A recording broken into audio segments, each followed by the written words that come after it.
Okay, welcome everyone to this continuation of what is machine learning in mathematics. So how can machine learning help to advance mathematics? How can AI help to advance mathematics? Whatever AI really means. And I guess today I would like to talk about examples. So never ever in your life forget to talk about examples. I think this is kind of one of the big problems in math education, that people have a very different conception of what an example is. Some people call a theorem an example because it's kind of a special case of a different theorem. That's not what I'm going to talk about. I'm going to talk about creating examples.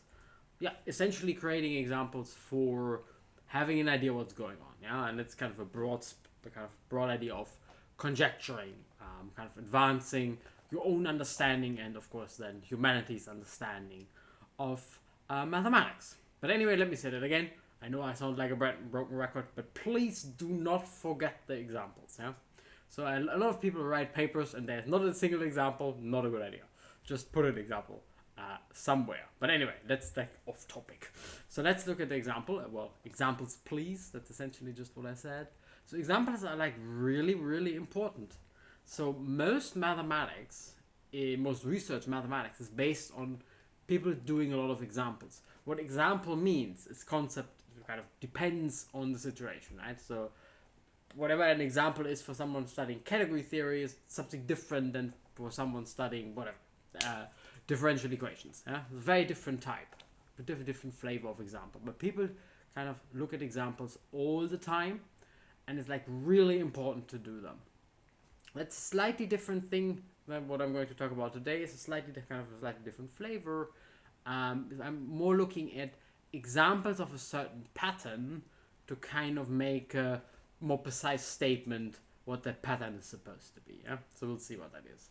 A famous example. So a famous example in this direction is one of the Millennium Prize problems, which I'm not going to explain. It's way too difficult. But it's kind of a key example. The Birchman-Dyer conjecture is essentially a conjecture that was discovered by running a lot of examples on a computer. In this case, more really like in the classical sense of running something on a computer. So you told the computer what to do, and the computer calculated a big example. Today I'm more interested in kind of how AI can help you to generate examples itself, right? So the whole point about AI, machine learning, deep learning, whatever you want to call it, is that you don't do anything as a human. The machine sets up everything itself, right? So don't tell it to, here's anything, just calculate it until it's dead. That's not what you do. It's more like try to find something yourself. So maybe it's a kind of a good idea to find examples, kind of generate examples automatically if you want, right? And it turns out that, well, I'm going to explain the kind of examples we're interested in for this video. So I'm following a really nice and quite a recent paper, this one, which is linked in the description. Yeah, we'll come back to that paper later, but this is like from 2023 or something, so it's quite recent. But somehow the same type of flavor is around like everywhere in kind of this machine learning part of mathematics. Huh? So usually it's some form of graph theory or something that is easily accessible. I think mostly because, let me complain about that, kind of a little bit off topic here. A lot of machine learning in mathematics so far is in less deep fields, I guess, like a graph theory, where you can just do things yourself very combinatorially. And it's probably just because most people interested in doing this right now are not the standard classical researchers. So there's a lot of hidden gems that you can discover yourself if you just want to run those ideas, which will clearly work in one way or the other in one of the more deeper classical fields of mathematics, whatever that means. Anyway, today we have an example from graph theory and even from extremal graph theory. Very easy to explain, and you find really cool things using AI. So extremal graph theory is essentially about finding the maximal graph, the minimal graph satisfying some condition. So a triangle is whatever. A triangle in the graph is a triangle. Three vertices that are connected to one another. And triangle 3, for example, is something that doesn't have a triangle, right?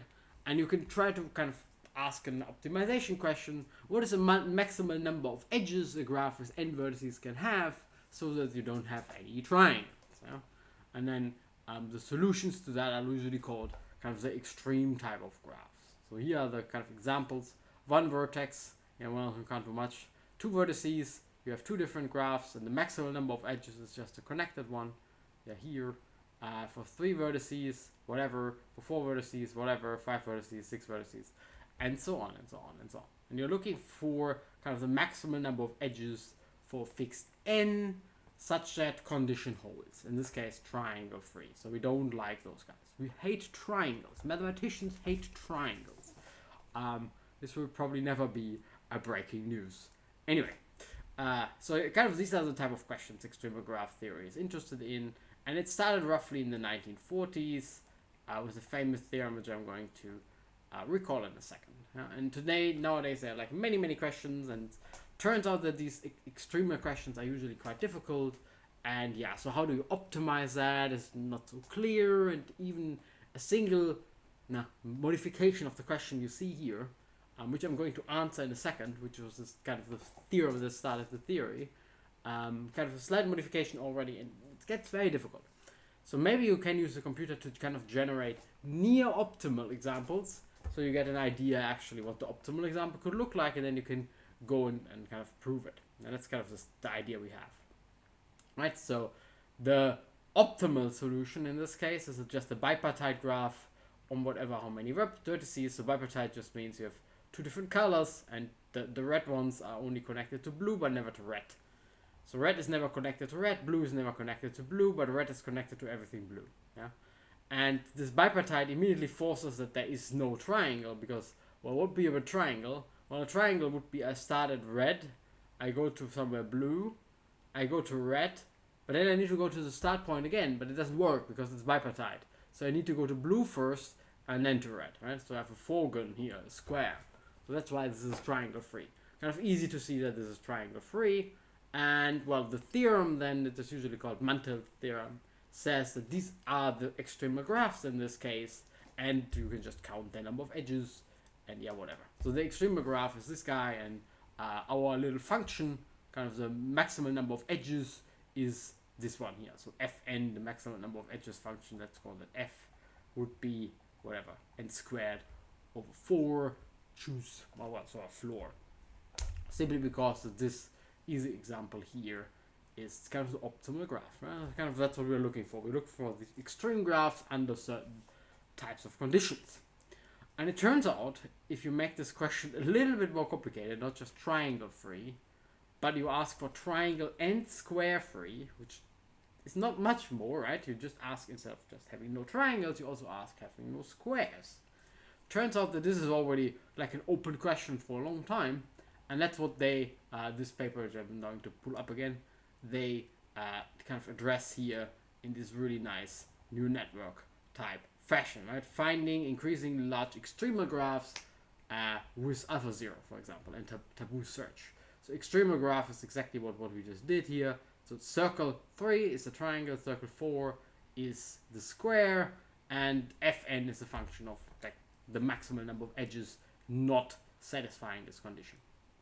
And they tell you what was known before.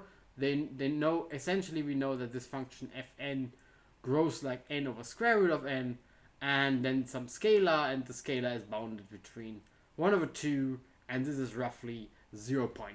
Yeah? So let's go back to the slides. So here 0.35, this was the lower bound, the 1 over 2 square root of 2, and well, 1 over 2 is the upper bound. So the growth rate of this function, I forgot the n over square root of n. So n over square root of n, let me just pull it up again, I forgot that. I had to put it here, so n over square root of n. Yeah. Anyway, so the growth rate of that function is n over square root of n up to a scalar, and the scalar is somewhere here, and this null bound was known. So you will kind of want to, on the maximum number of nodes, so asymptotically it should go down to here, and you want to construct these graphs to understand this problem better. And they did this search.